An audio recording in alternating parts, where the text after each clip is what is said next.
It's not hard to debate that the Eagles currently have the best receiver in franchise history on their roster, but despite a record-breaking 2023 season, a highly combative media campaign, and newly released details on his season-ending injury, people close to A.J. Brown and A.J. himself think 2024 is about to be his best season by far.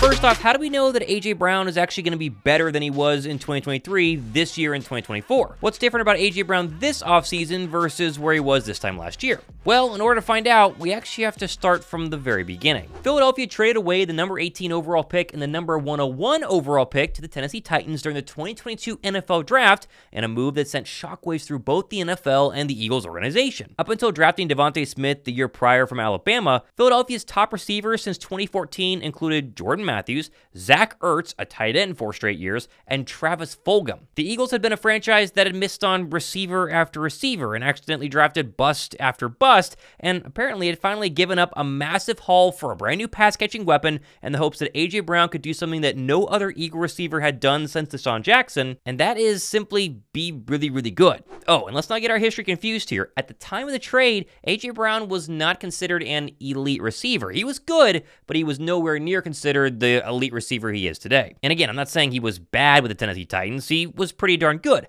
But for instance, after the 2021 season, Pro Football Focus ranked him the 14th best receiver in the league. That was behind Hunter Renfrow, Deebo Samuel, and Chris Godwin. Fast forward to his first year in Philadelphia, start of 2022 season, and Brown bolted onto the wide receiver center stage. He had a massive regular season with games that included his 6-catch, $156, 3-touchdown whomping of the Steelers in Philadelphia, and his 8-catch, 2-touchdown masterpiece, yes, against his former team, the Tennessee Titans. Fast forward even further ahead to February of 2023, and A.J. Brown was making plays on the biggest stage in sports, Super Bowl 57. And had it not been for some late-game Patrick Mahomes magic and Jonathan Gannon just being Jonathan Gannon, Brown might have easily walked away from 2022 season with a Super Bowl and the undisputed best receiver in the NFL. But instead, as we, of course, all regrettably remember, Philadelphia lost that Super Bowl, and Brown still found himself outside of PFF's top 5 wide receiver rankings following the 2022 year. Still, though, despite the very successful 2022 campaign, the inaugural season in Philadelphia, his 2023 year would happen with stuff that we really have never seen happen to an Eagle receiver in NFL history. For instance, A.J. opened 2023 kind of quiet. He had a 7-catch, 79-yard game in the rain against the Patriots,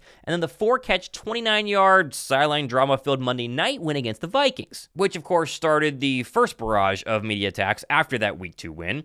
However, Brown would then go on a historic tear, setting the NFL record for consecutive games with over 125 receiving yards with back-to-back-to-back-to-back-to-back-to-back monster games. Suddenly the great, but again, at the time, not considered top 3 receiver in the NFL, was getting the respect he deserved, and the media now anointed him the darling receiver of the league and even an MVP candidate at the time. But the roller coaster that had been going up for weeks suddenly shifted and started pointing downhill.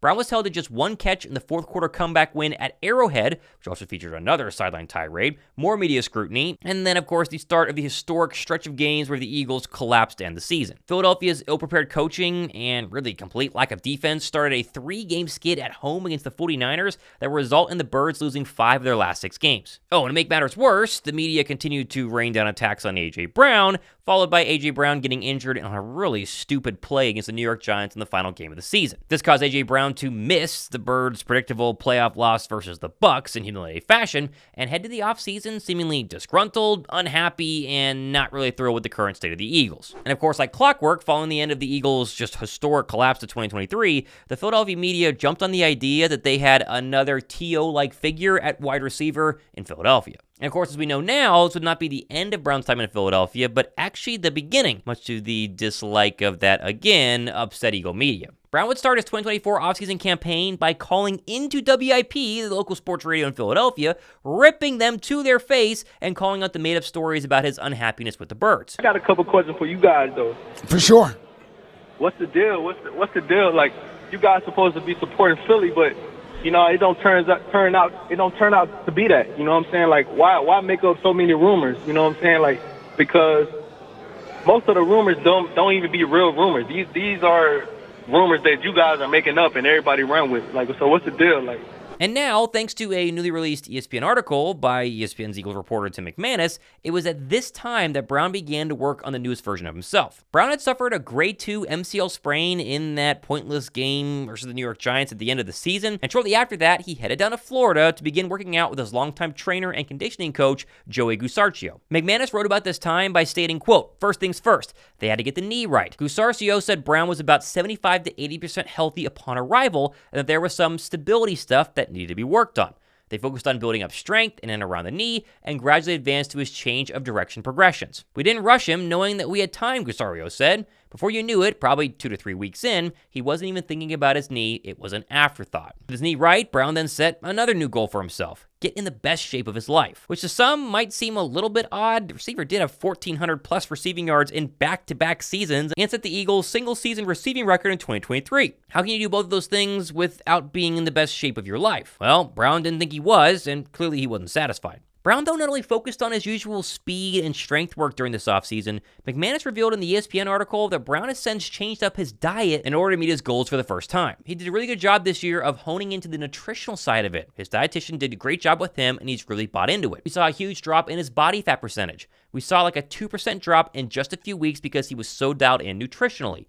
He was so disciplined on the weekends, our running joke was he's staying away from cake and chips. Those are like his vices. The end result was a leaner, cut-up Brown, who weighed in around 225 pounds while boasting a body fat percentage in the mid-7s. Now, Brown's vertical jump of 38.5 this offseason is 2 inches higher than his combine vertical jump back in 2019, even though he's 5 years older from his combine days and weighs more now than he did coming out of Ole Miss. Health, conditioning, and nutrition all heading in the right direction, Brown would now face off against the other issue happening in his career, the Philly media. At this point in the early offseason, most of the Philadelphia media would tell you A.J. Brown is not long for Philadelphia. He's going to play one final season, and then he's going to be disgruntled and leave, and you have another giant wide receiver divorce just 20 years later in Philadelphia. Because I got a trade idea.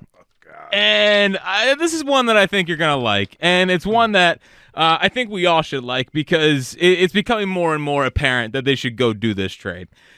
The Eagles should go out there and they should trade for Patrick Surtain this offseason. The Eagles should trade for Patrick Surtain, and the guy I'm proposing to get it done is A.J. Brown. The Eagles should trade A.J. Brown to go get Patrick Surtain. But of course, that didn't happen, as Brown would ink the largest wide receiver contract extension in history on the day of the NFL draft, cementing his place on the Birds roster for at least the next 3 to 4 seasons. And AJ wasn't done there. Think about all the off seasons where elite receivers miss voluntary minicamps and OTAs because they have better things to do. Brown instead was first in the building, first in the route lines, and the Birds' #1 receiver during every single voluntary and involuntary offseason workout program, where you could see him teaching, leading, and helping grow the new group of receivers alongside him. Following one of these many practices, Brown told the media that he thinks he's in the best shape of his life. First of all, man, I love football. I was itching to get back, and I wanted to, be around the guys. If I could help somebody with something, I'd do that. And just trying to be a good leader. Yeah, I won't get into what I'm doing, but I always ask myself at the end of the season, can I work harder? What else can I do? And those are the questions I ask myself, and the answer is always yes. Oh, remember the head coach that the media told everyone AJ hated? Well, Nick Sirianni, he also raved about his wide receiver 1 and said AJ Brown has been putting in more work than he's ever seen in the past few months. AJ Brown has seemingly rewritten himself, both on and off the football field this offseason. And although loyal fans were never against him from the start, AJ's worked extremely hard to receive the benefit of the doubt going forward. And what's it look like going forward? What kind of goals does he have for 2024 and beyond? Well, in McManus' article, he said, quote, he wanted that first team All-Pro. He wanted all the accolades that come along with that. He wanted to win a Super Bowl. That was the biggest thing.